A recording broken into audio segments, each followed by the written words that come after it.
Welcome to PolyCast, an official podcast of Apolyton Civilization Site. Daniel Quick, Makahlua, Imran Siddiqui, Cartimandua, with guest co-hosts emeseles, Rusty Edge.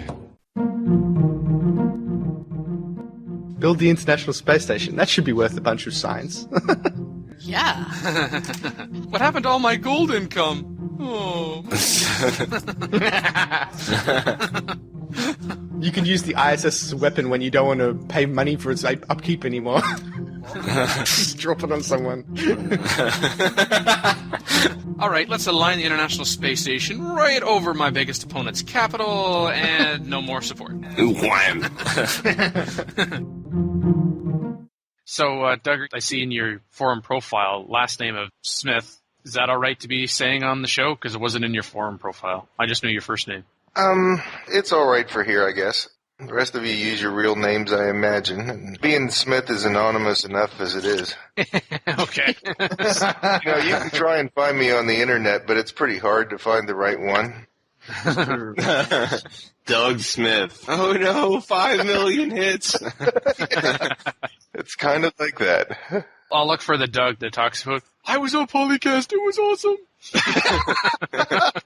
You assume he thinks it was awesome. Whoa. Oh. Mackie's starting a rap. Again. The Mackie rap, yeah. That's what happens when you drink too much coffee for PolyCast.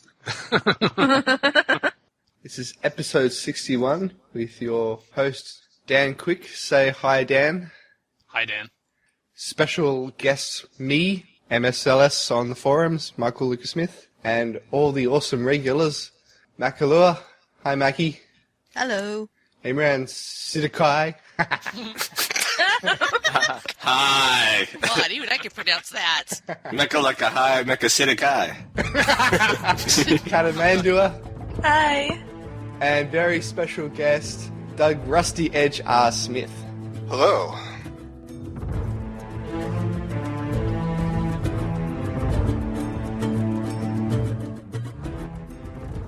In the research lab, we looked at my idea, A Matter of Time. In the Senate, we discussed a Redux topic, our favorite leader traits, how to deal with siege, and is cavalry overpowered?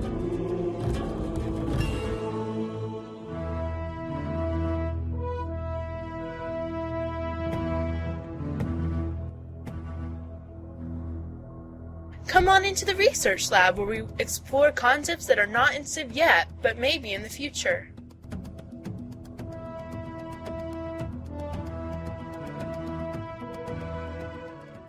A Matter of Time was the idea I had for Civ, which is that when we play the game, we play it in a God's eye view. We look down upon the world and the world changes over time and we command the entire battlefield all at once. And there's no penalty for distance except with economy and that corruption, and that's changed in every single Civ game. But I think the real penalty should exist in information. What you know about the world. What you know about the world changes based on how fast you can get information back to your capital or to your lords or vassals or defense towers or various other implements of information capturingness that people have suggested in the comments. Which means that the world looks different to you than it does to other players in the game. How the world looks to you is based on how fast information's gotten back to you. So if you send out troops to go to war, then in the very early Stone Age part of the game, this could be a really bad idea because the further they get away from your capital, the less information you know about what's going on. So by the time they actually find an enemy to attack, that's probably 10, 20 turns away of information. It's very old. So if they're ever even going to come home, you don't know. As opposed to in the Middle Ages where you actually have horse and you've got roads set up, information flows back to you faster. So you're capable of having a bigger empire. And then the very modern age where you have radio towers and satellites, etc., where you can deal with the entire world. And this is the real limiting factor in civilizations. When you sit down and play Civ and you're playing on a medium to high level, one of the important things that you have to do is to spread as fast as possible to take up as much room as you can. Or if you can actually pull that off in a matter of time, you're playing really well because your cities are going to be so far away from your capital and you're not going to have the technologies to spread information fast enough to really see what's going on in your border towns. So if somebody decides to attack you, you have a limited capacity to respond unless you planned really well and put a big bunch of units in there. And that's the general gist, is that the technologies change your ability to know what's going on in the world. I like it. I mean, it's a pretty different kind of game. I was told that there are games similar to that, but I've never seen one on the scale of Civilization. Mm. And unfortunately, I don't think it's possible to do it in Civ 4, simply because it means that every square looks different to every player, and I don't think the game actually supports that. Well, I wonder if a Civ 5 would even support something like it. Well, if that was your premise from the outset, then you would design it so it could take that into account. Yeah. Well, it's true, but I don't think Civ 5 will be designed like that from the outset.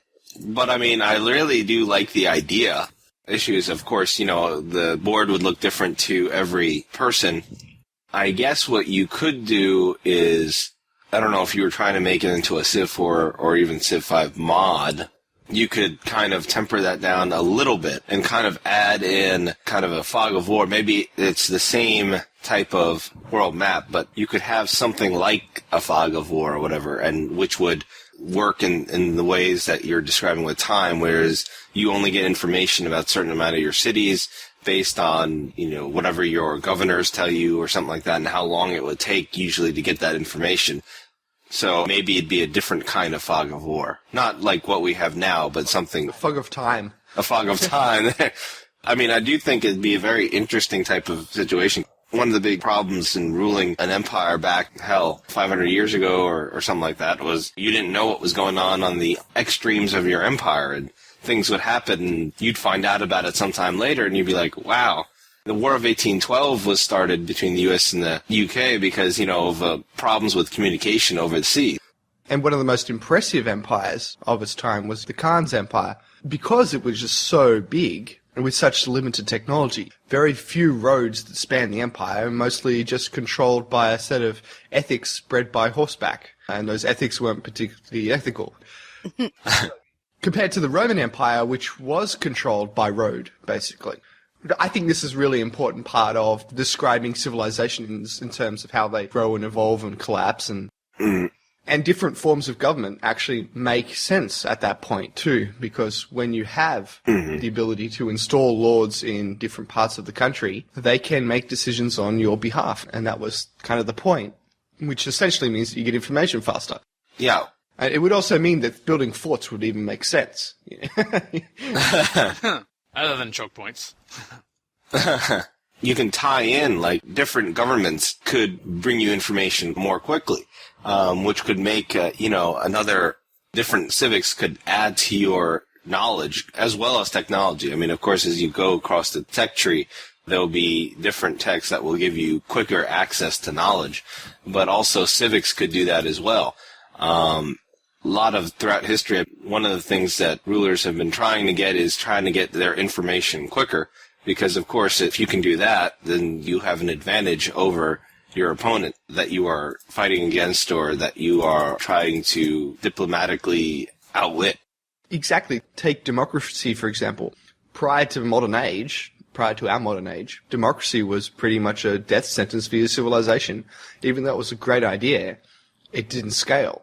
It took, basically, modern technology to make it possible. If you build the pyramids, to pull in the Civ 4 concept, you build the pyramids, and you have access to all these different types of governments. You'd be daft to go to one of the later ones without the supporting infrastructure.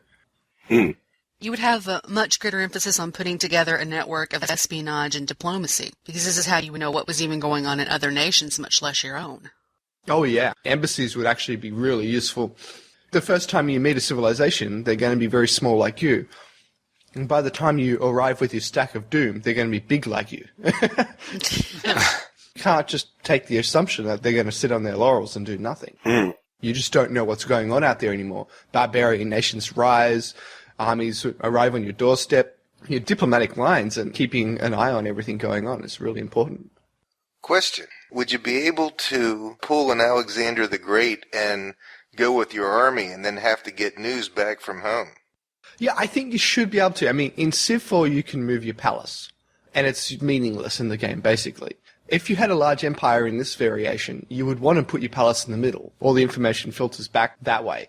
So I guess it makes sense that you should be able to move your center of knowledge around.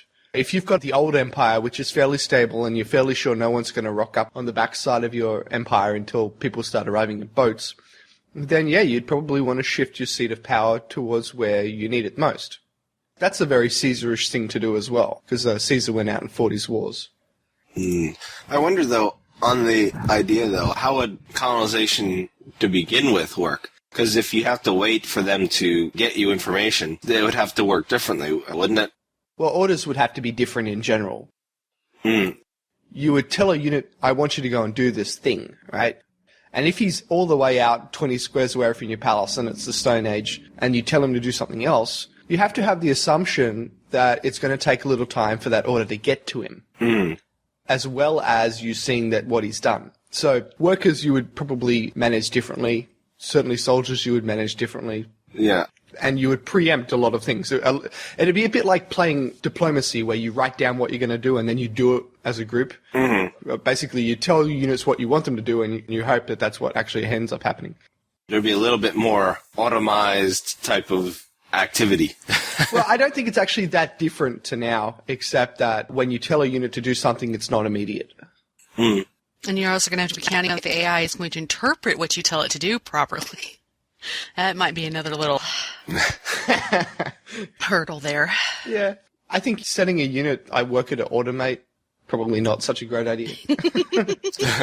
In terms of, say, real-life colonization, most countries just sent out ships with a few settlers or explorers and just said, all right, go to whatever you can and set up a city, basically, or set up an outpost or something like that.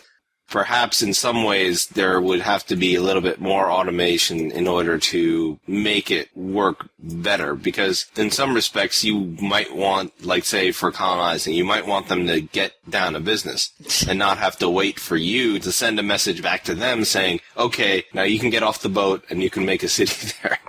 Yeah, you would like be telling the caravel or the galley or whatever it is they're going to go on, go to here, and then you tell the units as well, and when you get there, get off and do this. I think I mentioned in the post as well the idea that the further away your lines of communication are, there's a threshold to your ability to control them. So if you build a city on another continent and it's effectively 50 turns away, then they're going to become a separate colony. You're not going to have control over them anymore. The ability to actually tell them what to do is gone. And that's really realistic. That happens on all scales. And they can still be friendly with you. It's just you know, you're effectively not in control of them, so you wouldn't be. I know in an earlier episode we had talked about in terms of colonies in Civilization 4 and how they're different from Civilization 3, and some people desired the idea of, oh, I don't want to have to set up a separate city to get that particular resource. I don't want to have my cultural borders expand. I just want to be able to take something, have a unit in there to protect it, to get that resource, hook it up to my network, and it could be that, yes, if an AI then moved into that area and then that became part of its fat cross immediately or later on, then that colony would be absorbed and that would be the end of it. Someone, I believe, in the thread on CFC suggested the idea of having outposts set up, a function that a worker could do, for instance, so that if you're talking about having a city set up so far away, whether it's on another continent or just a number of tiles a little farther away on the particular continent that you're already on, you could improve, and now it still wouldn't be instantaneous like it is right now, but you could have a series of outposts that would then relay information. The idea being that what's happening in the game is from your capital you send the order to outpost 1 and then it gets sent on to outpost number 2, etc., until it gets to the city. The mechanics of how many tiles away, how far can that outpost see, how far can that communicate, because that could also be getting you information sent back to you on a regular basis of what this particular tile or these series of tiles looked like X number of turns ago, which could then be improved with technologies, which could be improved with civics. So that way it's not quite so difficult to manage getting into the middle game as compared to the early game, but before you have the advantage of technologies which, like radio, for instance, or television, or the internet, for more instant communication. Torch towers. No, it's not Lord of the Rings. They really used torch towers, even in the Roman days. I know. It's just the first thing that popped in my head. You geek. Yes, and in the torch tower, try not to torch the tower.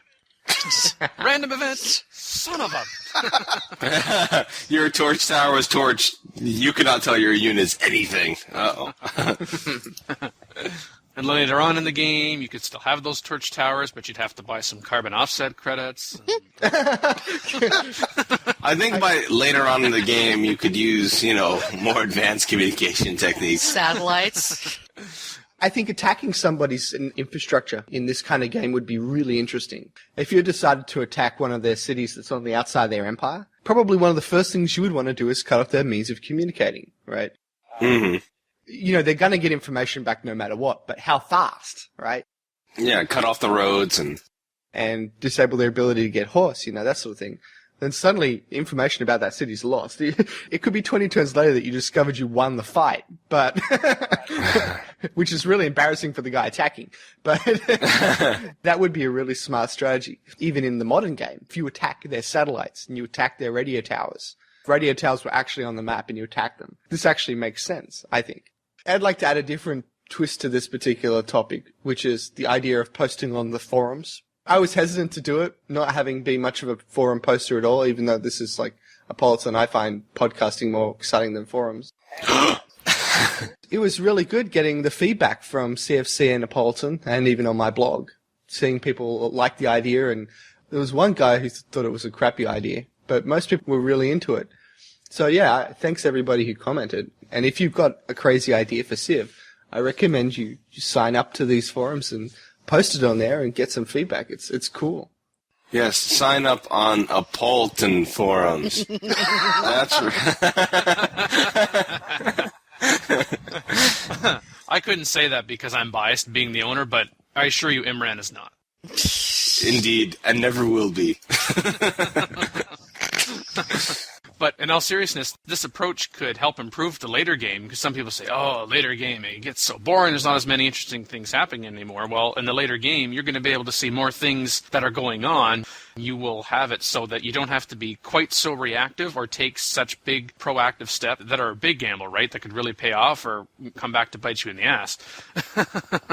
Because up until that point, until the later game, you haven't had that ability. You haven't had that God game ability where, okay, this turn I'm going to send this order to that unit is going to get that order this turn, and at some point then be able to act on that order that turn, some combinations thereof, so that there's actually something to look forward to in the later game, as opposed to, okay, well, it's 1900 AD, I'm either A, going to win, or B, I'm screwed. Yeah, I mean, one of the differences between our previous civilizations and modern civilizations is the ability to organize en masse, right? We're really productive in the first world. Really, really productive. And that's basically our lines of our communication, our technology, and our resources. That's what would happen in the modern game, is that your civilization, the cost of everything in your borders would be one turn. You're back to playing the regular game. But if you decide to enact campaigns overseas in a war, you're going to have a bit of lag, a couple of turns, possibly less, depending on your satellite network and your ability to communicate with the troops on the ground with radios and stuff like that. Yeah, your foreign diplomacy is still a gamble, but there's this problem with the AI, and that the AI, to keep up with people, has to cheat.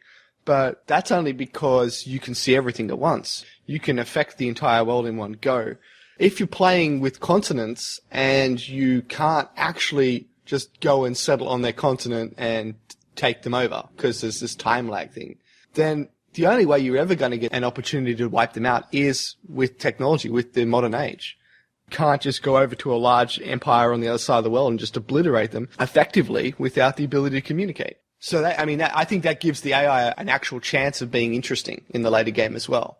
Yeah. Yeah. A little less of a godlike position the player is in, and a bit more dependent on the actual sources of knowledge.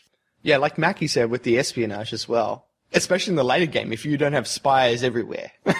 You got no idea what they're building, what they're doing, or anything like that. And you can't really disrupt their ability to communicate and organize as well. It's always great to have a better AI, and you'll be delegating more things to the AI, and in some ways it's going to be an AI versus AI combat if it's very far away.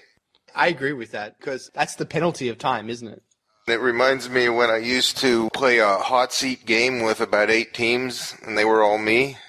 You know, you get a different perspective on the world, and you really don't know how it all fits together. Me is such a jerk. Well, that's the same thing. Me versus me is like AI versus AI. It's kind of a stalemate at some point. And it would favor the defender because they'd have the most current information. Well, that's actually the point. That's realistic. It's very interesting. Very fun. I have the feeling I'd see a lot of threads on the forum. This sucks. Incredibly interesting idea. So Michael will start programming on that next week, and We'll have it by a month from now? Is that... Yeah. Next topic. He's like, I realized I have to do something. I'll see you later. all right, Imran, what do you want next? A beer. What? Oh, you mean a topic? The rest of them describe stuff that's actually in the game.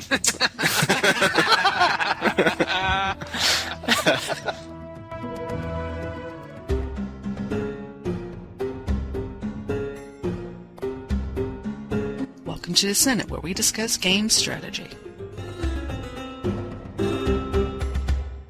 We're going for a bit of a redux again, like in episode 60, where we talked about our favorite civics. We're now going back to our favorite leader traits, which we last talked about in episode 20, another first season episode back in July of 2007. So I'm just going to quickly run through not what the benefits of each trait is, unless we're going to talk about it specifically in alphabetical order, assuming that you have Warlords, which introduced a couple of new traits. Aggressive, creative, charismatic, expansive, financial, imperialistic, industrious, organized, philosophical, protective, and spiritual. Now, I'm going to say something that may fall under the Captain Obvious and Commander Duh category, but if you're going to choose which trait you would like, pair something with financial. Yeah, I knew that's where you were going. Anybody want to disagree with that? Dan is trying to sound like he knows what he's talking about here, but he only just recently learnt this lesson. Just the other day, actually. After which I told Michael because he was still clueless. Oh, harsh. Lies. Who was clueless? Harsh. Thank you, Mackie. And this is why I don't play with you guys. So then I guess then the question becomes after financial, and this may be where things get interesting and even also semi-relates to the related topic, which is what people think is the worst trait. Now, we have 11 traits here total. I just went with kind of a top 5. Even then, I'm not going to categorize it as a top 5 because it will depend in part whether or not you view yourself as a warmonger more so or a builder as more so. Pairing with financial, creative. So if we're looking strictly at leaders then, and I'll mention both the leaders as well as what expansion packs you need, if any. Of course, that's William Varanje of the Netherlands and Beyond the Sword. Although I had forgotten, but you could have financial and creative on the Vanilla Civ if you went with Catherine. Russia. Also like protective. So that's Wang Kong of Korea, introduced in Warlords. Also introduced in Warlords was Hannibal, who has charismatic and financial. And I actually made a recent switch. I had said aggressive, but I've now changed my mind, moving up on the higher difficulty levels, and instead of aggressive at 5th, I make it 6th. I say organized at number 5. That can be Darius of Persia now, and it used to be Washington of America back on Vanilla. So financial, and then creative, protective, charismatic, and organized. I can't remember which one gives you a discount on wonders. Which one gives you a discount on wonders? Is it an industrious? Industrial. Yes. Industrious. When you get to the higher levels, one of the things that ruins you is the finances, and having the financial trait is not necessarily always enough. So being able to build the Colossus and the Barley Minaret can really save you. So that minor, very small extra advantage on building wonders can be very useful. But if you're playing Pangaea, your intent is to wipe everybody out well before you get to the point where inflation destroys you, then it doesn't matter.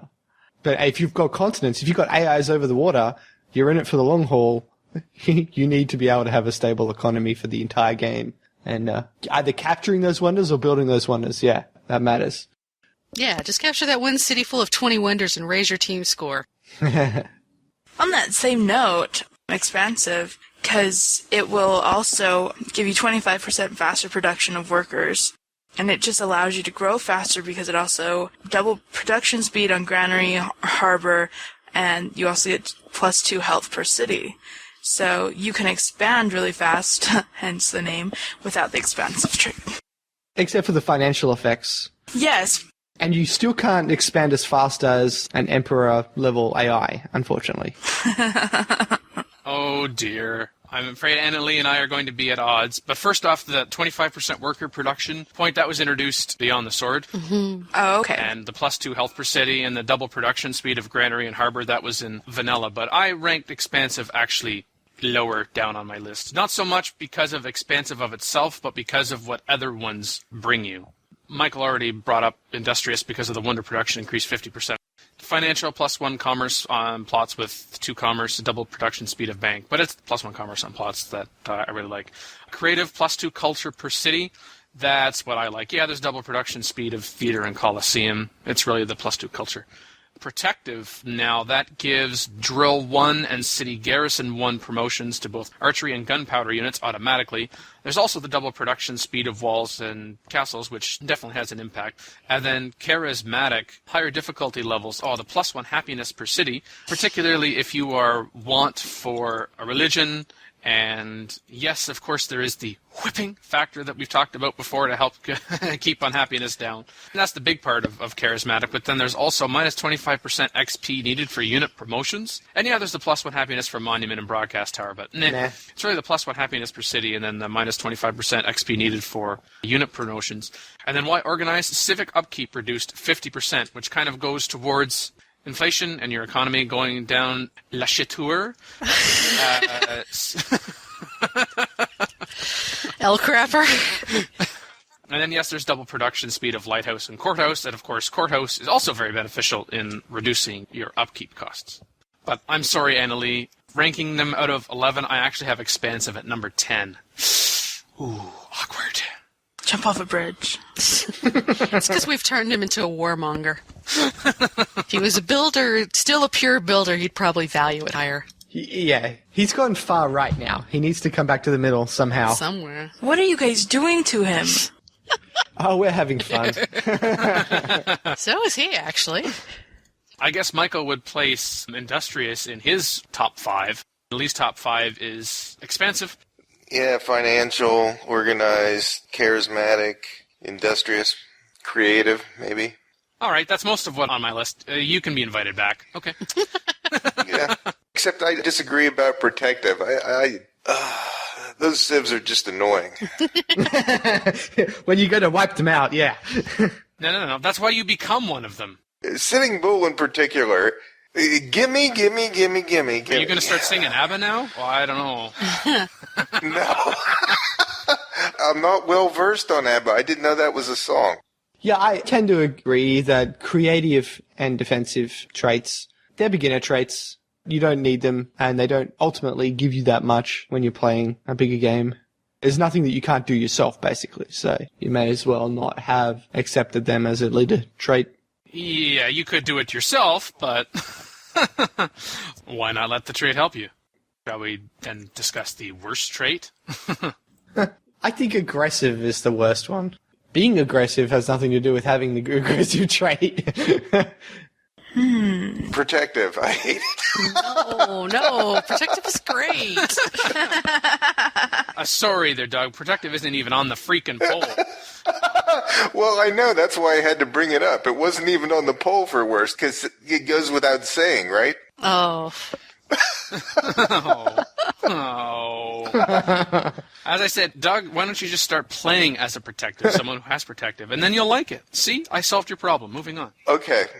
Yes, this thread I disagreed with because they voted expansive as the worst trait, but that's because they don't play like I play. So, there. And how is it that you play? Well, I'm like a builder, don't do a lot of warmongering, And as a builder, expansive is more useful for me. I think these guys are just trying to show off how many times they've gone to war, because that's the way men are. So. Oh, did I say that out loud? Sorry.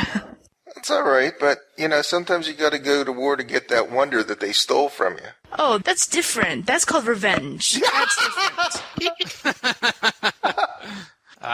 There's our feminist side coming out there when we do that. Yeah, see, it's not war for the sake of war. It's war for the sake of, that was mine, dang it. Totally. I'm going to have to go with spiritual. That's what I would have voted to. I'm not saying that it has no use ever, but I'm just saying, certainly as compared to the others, I find it to have the least amount of use. I should point out to the listeners that Dan doesn't understand AI diplomacy yet. And thus he doesn't understand spiritual. Well, I think spiritual will probably be more useful on a higher level.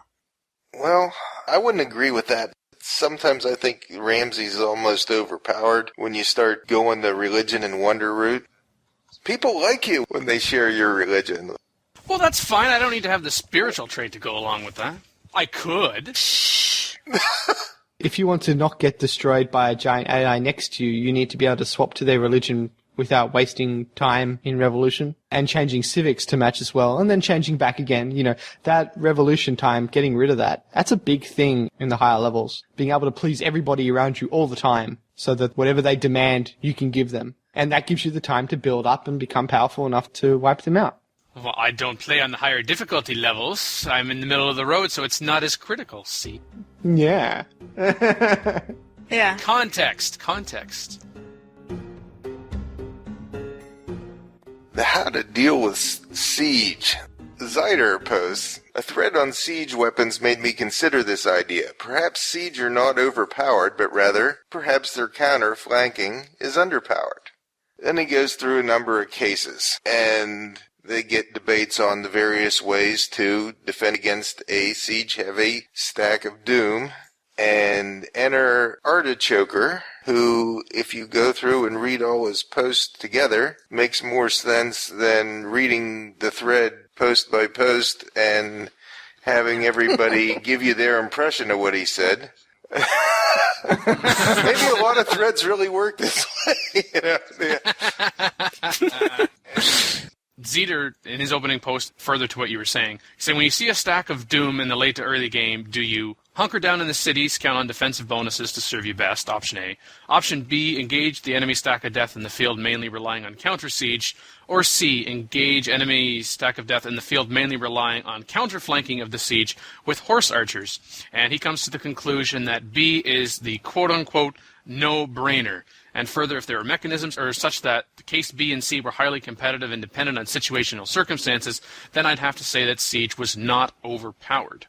A little later on, someone who says he hardly ever posts at all but felt the need to post in this one, CYBA Kirbytron, says that in Civilization there are multiple solutions to every single encounter and every single detail counts. And he goes through a number of questions which are quite good, actually. I can paraphrase, though. Or it depends. It's a summary of every PolyCast ever. Brilliant! This is such as defending stack of doom on a hill or a forest, because then, of course, they get a defensive bonus. Are all units inside the stack at full health? And then also goes into situations such as advanced technologies or abilities to counter the attack. How fast can you produce and move new units into position, and how upgraded will they be? And that, in summary, there are literally hundreds of questions one can ask about how to deal with about an attacking enemy force. Reducing it to an ABC answer scheme is not Civ-like at all. This is true. Doug mentioned Artichoker, and on collateral damage in general, he says that the target units for collateral damage are determined, and then the collateral damage is dealt to the units determined in step number 1. So, if, for example, you might be facing a stack of 14 catapults and 6 pikemen. Assuming you attack with a catapult first, the set of units might be chosen as 1 pikeman and 4 catapults. In this case, the 4 catapults take no damage, and the 1 pikeman takes a normal amount of collateral damage. Yeah, I always wondered, if you attack with a stack instead of doing it 1 unit at a time, the computer will pick the optimal way to cause the most damage, the most likely to succeed order of attack for you. So you can kind of bypass some of these decisions just by clicking on your stack of doom and saying attack, and you're going to get, in theory, the optimal outcome. I look at this particular problem from the modern age. If you've got an enemy coming in to attack you and you have attack fighter jets, right, you're going to want to attack them every single square they take to get towards to your city. So, I mean, that's pretty much the answer there. Why is it different in the modern age to the medieval or earlier ages? It's not. You want to attack them the whole way towards wherever their goal is going because you've got optimal chance of reducing them down to nothing. I've been attacked with ridiculously large stacks, and I had my army off somewhere else at the time, so I was building units to defend as they came into my land. And the only reason I survived was because I kept throwing them at the stack as they approached my first city. By the time they got to my first city, there was only a third of the stack left. And even that stack wasn't particularly healthy now, was it? No, and it wasn't healthy, so they had to heal themselves, and that gave me plenty of more time to put more units into the city. If I'd waited for them to come to the city, I would have lost the city. Yeah, I think the difference between doing that in the modern age and early on in the game is practically speaking, how many do you have? How quickly can you get them there, particularly if you're having to build them somewhere else and then transport them to the front? Yep. As you say, the goal is the same. Weaken them along the way. I think somebody did the math once that attacking an attacking stack outside of the city was mathematically superior. I think someone in another forum thread a while ago. But Civ is supposed to be fun. What are you doing math for? Jeez. Well, I guess underlying that is if it's a city raider promotion heavy stack, if you meet it in the field, those are going to be neutralized. Absolutely. Unless you're in a fort. If you're in a fort, then those city raider promotions are useful, but if they're just out in the field and you have his artichokers, longbows with guerrilla promotions or something, then it helps you quite a lot. And when it comes to whether you're going to decide, okay, am I going to try to counterattack first before they can attack me, before moving to the cities, or do I wait?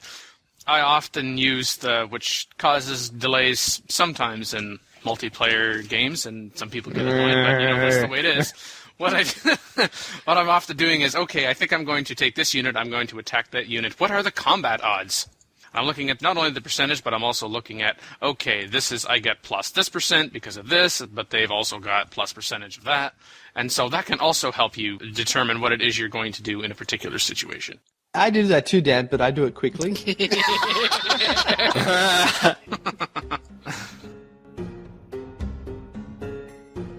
Cavalry overpowered. Because they are. No. Actually, no, I don't agree. They're not overpowered. They're correctly powered. Right. Vanilla Cossacks, yeah, but... Yeah, now that they require more than just rifling, needing military tradition. That was a benefit. What was that? Warlords change? Beyond the Sword change? I forget. I don't know. Somewhere along the line. I just like to think in terms of in the holistic view. If you're going to take over a continent with horse and guns, it's not quite as easy to take over a foreign power, but taking over your own continent in full with that technology and no one else has it, yeah, that's about right. Indeed. So for those listening wondering, what are cavalry in the game? Mounted units, 2 movement, 15 attack, doesn't receive defensive bonuses, can withdraw from combat, 30% chance, plus 50% attack versus cannon. Can flank attack cannons, trebuchets, and catapults. That is the ability I like. When you hit that age, yeah, the rifles are going to be able to walk over them as well, but getting there fast, that's the cavalry. You can pretty much upgrade them to fight gunpowder units after 1 or 2 fights with non-gunpowder units. The person who started this thread was Stunted Azrael. He is the one that's saying the cavalry rush is, in my opinion, overpowered, and Beyond the Sword is pushed back on the technology tree, and now it needs rifling, but with that, it doesn't lose its power, it's just delayed, and then goes through how he does it. He's got a peaceful empire with 8 to 10 cities, standard map, frantically geared toward research, getting rifling and military tradition.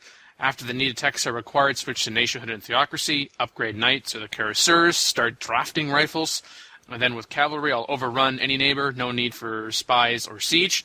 Only defense that AI can have against this is rifling. Everything else is useless. That's why it's so devastating, unquote. And that really kind of hits on a couple of points we've talked about already that Michael brought up. One being that if it's on this continent, yes. Well, I mean, I think his problem is that he's playing on an easy level, because if you think this is too powerful, then you haven't come up against the AI at the same tech level as you. You cannot do a cavalry rush if the AI has cavalry as well and rifles. they'll defend quite adequately. So play on a hard level, dude. It only seems overpowered if you get there first, and they're still on longbows, and you don't have to worry about their walls defense. When you're at a similar tech level, they're not overpowered. They're just about right. Yeah, I think people have a tendency, like human players versus the computer, have a tendency to rush towards the ability to make cavalry, whereas the AI doesn't necessarily do that. So yeah, that's always a target for me. I know that if I want to take over the rest of my continent, I'm going to need cavalry. So I'll rush for it. And then I'll take all of my previous units and upgrade them all to cavalry and riflemen with all the gold that I've managed to pillage or get from a great merchant or whatever. But that's pretty realistic. The civilization that ended up with the most powerful technology used it. And won. And won. Yeah. Interestingly, in this thread, Mirtha Deer actually takes the opposite view, where he says, cavalry actually strikes me as underpowered. Their counter comes on the same tech, we've already talked about that, and they require resource. I've always found cuirassiers and cannons to be better beelines. I don't think they're underpowered either. Yeah, I don't know. Because you don't have the gunpowder advantage over the walls. So yeah, you have to drag these siege weapons around with you. I don't know. I'll end this topic by quoting Rolo1, and this relates to something we just talked about, where he says the only thing that is really overpowered in Civ 4 combat is siege. Oh man, let's just go around in circles. The only thing overpowered in Civ 4 is combat. No. Let's get to the root of the problem here. The only thing overpowered in Civ 4 are the human players. Call in today. In North America, the number is 301-637-7659. That's 301-637-POLY. In Europe, 44121-288-7659. That's 44121-288-POLY. You can Skype us at the PolyCast or email us at polycast@apolyton.net. For more information on PolyCast, our sibling show ModCast, or about PolyCast in general, log into the series' official website at polycast.apolyton.net.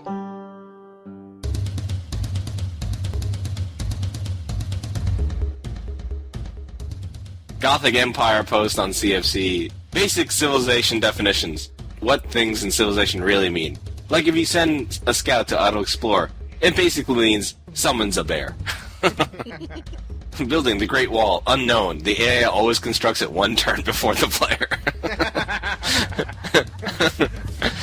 Lemon's Rule of Copper. The appearance of copper N tiles from your only city indicates that horses and iron will be N times 25 tiles from your only city, in opposite directions. Thadian's Sid's Tips ones. Sid's Tips, directions how to lose. Don't hate on Sid. In parentheses, does this clown even play? That wasn't nice. He's been ex-civnicated. Ex-civnicated. Wow, Yes, that's here an we interesting term. Thanks everyone for joining us on PolyCast episode 61 with our gracious and glorious founder and host, Dan Quick, Thank you. Cartimandua, Bye. not to forget Makahlua, Bye. Imran Siddiqui, Bye. Michael Lucas Smith, Bye. and myself, who's been very honored and delighted to be here, Douglas Rusty Edge. Goodbye.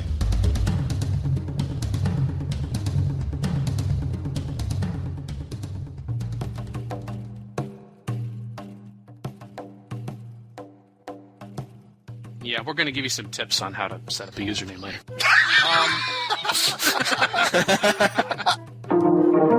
A different monitor hooked up with Excel up. Microsoft, if you would like to sponsor the show. They sponsored the UK's nuclear submarines, and that didn't go so well. No. We can calculate to the infinitesimal decimal just how much we're screwed. Well, I can use words like fornicating, you know. Whoa! Whoa! Oh! I'm too young for this. Careful now, he's Canadian. He's not used to such vulgarity. I see. That will not be the episode title.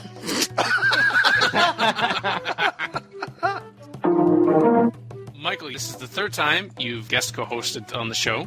If you were invited back for number 4, and you could, would you Would you? Yeah. Would you? Would I be? Would you? Would if you could and you should? Well, I don't know if I should, but I would.